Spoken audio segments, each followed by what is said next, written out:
nakatagong makamandag na ahas sa mga kahoy. Bigla siyang tinuklaw nito sa balikat. Sa galit at sakit, itinapon niya ang mga kahoy sa lupa at sumigaw, "Napakapait lang buhay ko! Kapag naglalakad ako, natitisod ako. Kapag nagpapahinga, sumasakit ang katawan ko. Kapag nagtatrabaho, may kung anong nilalang na nananakit sa akin. O Diyos, hindi mo ba nakikita ang paghihirap ko?" Sa tuyong disyerto, mag-isa siyang namumuhay at tila lahat ng kanyang ginagawa ay nagkakamali. Ang kanyang buhay ay naging sunod-sunod na reklamo laban sa Diyos. Isang araw, may kumatok na isang anghel sa pintuan ng kanyang munting kubo. Mula sa loob, galit siyang sumigaw, "Sino na naman ang nanggugulo? Umalis ka!" Ngunit patuloy na kumatok ang anghel ng may pagtitiyaga. Naiinis, dali-dali niyang binuksan ang pinto at aksidenteng nasaktan ang kanyang daliri sa paa. "Nakakainis! Bakit hindi ako makaranas ng katahimikan?" Sigaw niya. Ngunit nang makita niyang isang anghel ang nasa harap niya, nawala ang kanyang galit.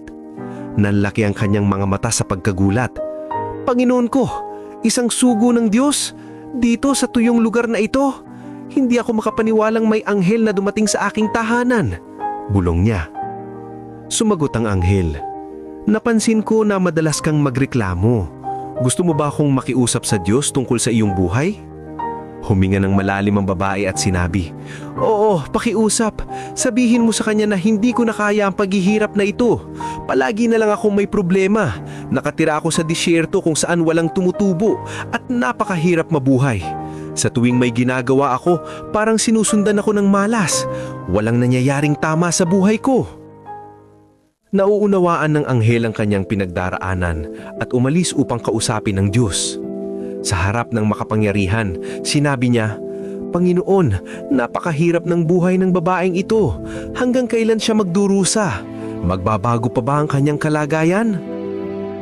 Sumagot ang Diyos, "Ayon sa kanyang kapalaran, nakasulat na siya ay magdurusa hanggang sa katapusan ng kanyang buhay. Sa kasamaang palad, ang kaligayahan ay hindi bahagi ng kanyang kwento." Nalungkot ang anghel at sinabi, "Panginoon, napakaawa naman niya.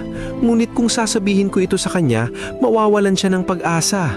Maaring tuluyan pa siyang sumuko. Wala na po bang paraan upang matulungan siya? May maipapaayo po ba ako na makapagbibigay sa kanya ng kapayapaan?" Ngumiti ang Diyos at marahang nagsabi, "Malaya kang gabayan siya. Minsan, kahit sa gitna ng paghihirap, ang puso ay nakakahanap ng liwanag pamamagitan ng karunungan." Bumalik ang anghel at nag-isip ng mabuti. Pagkatapos ay sinabi niya sa babae, "Simula ngayon, anuman ang mangyari, mabuti man o masama, sabihin mo lamang ang isang simpleng kataga, 'Salamat po Diyos sa lahat.' Sabihin mo ito sa umaga, tanghali at gabi." At umalis ang anghel. Pagkalipas ng ilang buwan, nang bumalik ang anghel, may nakita siyang kahanga-hanga. May maliit na ilog na umusbong sa disyerto. May mga prutas na tumutubo sa mga luntiang halaman at ang babae ay nakangiti habang nag-aani at umaawit. Nagtaka ang anghel at muling bumalik sa Diyos. Sinabi niya, "Panginoon, ano pong nangyari sa babae? Sinabi ninyo na magdurusa siya hanggang sa kanyang kamatayan." Sumagot ang Diyos, "Iyon ang nakasulat. Ngunit simulan niyang magpasalamat.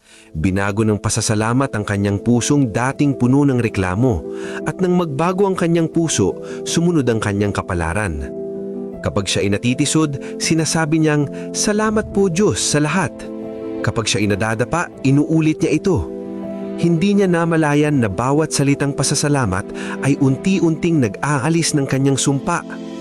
Binago niya ang kanyang pananaw. Tinanggap niya ang sakit, hirap at pagsubok ng kanyang buhay. Sa pamamagitan ng pasasalamat sa Diyos, nabura ang kanyang mga sumpa at nabago ang kanyang kapalaran. Sa wakas, naunawaan ng anghel ang kapangyarihan ng pasasalamat. Nakita niya ang dating malungkot na babae na ngayon ay napapaligiran ng buhay, saya at kapayapaan. Ang babaeng dating sinusumpa ang kanyang kapalaran ay ngayon ay nakangiti sa bawat sikat ng araw. Puno ng pasasalamat ang kanyang puso, pinagpala ang kanyang tahanan at malaya ang kanyang kaluluwa. Lahat ng ito ay dahil natutunan niyang sabihin, "Salamat po Diyos sa lahat." Aral ng kwento: Ang pagrereklamo at pagdadala ng sama ng loob ay hinding-hindi makakaayos ng iyong buhay. Maging mapagpasalangat sa lahat ng mayroon ka, sapagkat ang awa ng Diyos ay mas dakila kaysa sa anumang nakasulat. Hindi binabago ng Diyos ang kapalaran ng mga taong puro reklamo, mulit binabago niya ang buhay ng mga taong nagtitiwala sa Kanya at may pusong marunong magpasalamat. Nang magsimulang magpasalamat ang babae, halip na sisihin ng Diyos, tumugon ang langit. Ang kanyang pasasalamat ay umabot sa lugar na hindi naabot ng kanyang galit. Hindi binura ng Diyos ang kanyang kapalaran, kundi pinagaan niya ito sa pamamagitan ng kanyang awa. Yan ang sikreto ng buhay. Kapag nagpapasalamat ka kay Diyos kahit sa gitna ng sakit, binabago niya ang iyong paghihirap tungo sa isang pagpapala.